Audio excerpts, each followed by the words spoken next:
আর কয়দিন বাকি?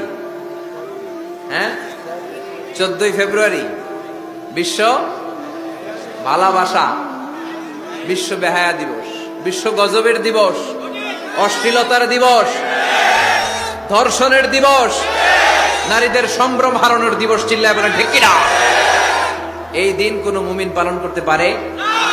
বাবা যারা এসেছেন, ছেলেদেরকে মেয়েদেরকে সাবধান করেন, ওই দিন যেন আপনার ছেলে মেয়ে 5 ওয়াক্ত সালাত জামাতের সাথে পড়ে, ওই দিন যেন আল্লাহর কোরআন তেলাওয়াত করে আল্লাহর কাছ থেকে ক্ষমা চেয়ে নেয়।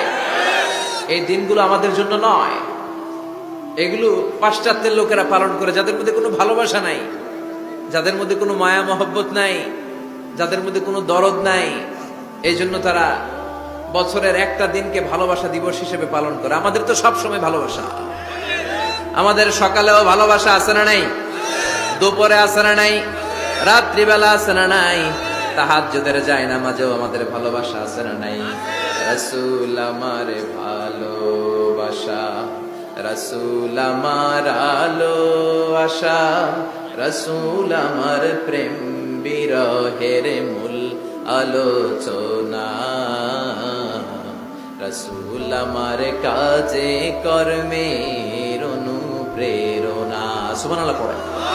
আমাদের সব সময়ের ভালোবাসা, আমাদের ভালোবাসার জন্য দিবস পালন করতে হয় না, প্রতিটা মুহূর্ত আমাদের ভালোবাসা দিয়ে হৃদয়টাকে সমৃদ্ধ করে দিয়েছে কে?